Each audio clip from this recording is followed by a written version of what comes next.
si formuloval, že s tými hlbšími vrstvami jazyka si hovoril, že človek si má dovoliť ísť do tých hlbších vrstiev? Že keď si dovolím ísť do tých hlbších vrstiev, tak vidím, že ten jazyk, že tým objavujem jeho inkluzívnosť. A tiež, keď si dovolím, akože celý ten výrok je pre mňa taký záhadný. To tie hlbšie vrstvy už si mi teraz priblížil. Keď si dovolím, čo to znamená? No. To nie je vedomý akt. že to sa iba,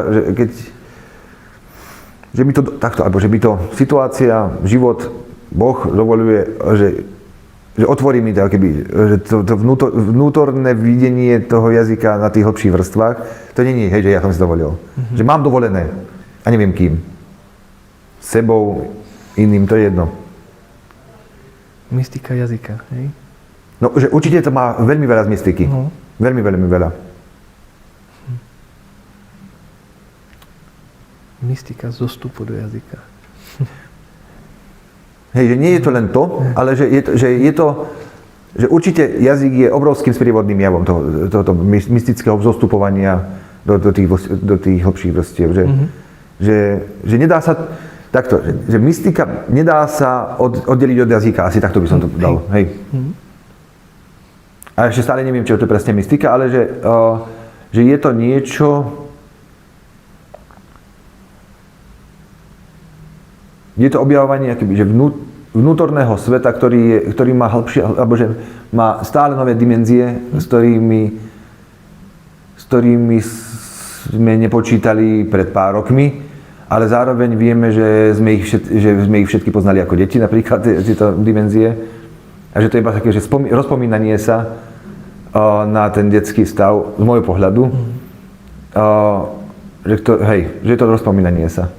Možno až takto by som dal, že rozpomínanie sa, uvoľňovania sa do jazyka, ktorý, nie, že my sme si, že jazyk je jedna zaujímavá vec pre mňa tiež, že ako dieťa nevieme jazyk, čím viacej sa učíme, tým viacej sa stávame akoby človekom, uvažujúcim, ale zároveň vidíme, že až keď sa poza ten jazyk dostaneme akoby naspäť do detstva, že tam je tá možnosť prístupu akoby tým hlbším, transcendentnejším dimenziám sveta.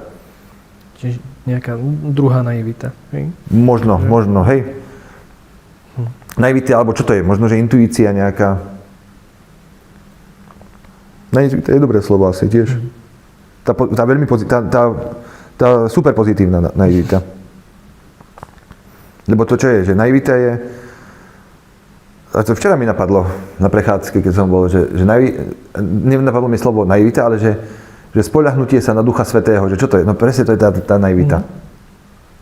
Keby v tom náboženskom, kresťanskom ponímaní, že úplné spoľahnutie sa, že tie veci, dobre, my to nazývame, že na Ducha Svätého, že duch vanie kam chce, presne, že tak ako, že ideš niekde po poli, kráčaš, zavaní a to nemáš v rukách vôbec, že zacítiš z ľavej strany, z pravej, alebo že to zavalnutie nejakú myšlienku, že zrazu otvorí, hej, alebo že myšlienku, to je zase, že v medzerách medzi myšlienkami to zavalnutie, akoby niečo spustí nejaký aha moment, a že to nemáme absolútne v rukách. To je iba akoby, že dovolenie si, nemám iné slovo na to, lebo to tiež není vedomý akt, ale dovolenie si vstúpiť do vrstiev, ktoré sú nám veľmi prirodzené, ale ku ktorým bežne nemáme prístup, hlavne pri racionálnom uvažovaní o živote a o náboženstve. Že pri racionálnom nemáme k tomu prístup.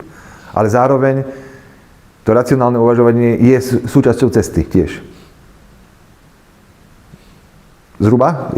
Ideme asi po tej línii, ale nemám to tiež uchopené úplne. No ale že toto sme snažili túto tému otvoriť aj s Milanom Urbáčakom práve pri tejto najnovšej štúdii, ktorú teraz odovzdali sme do štúdia Lojziana najnovšieho. Ako hovoriť o Bohu dnes? Že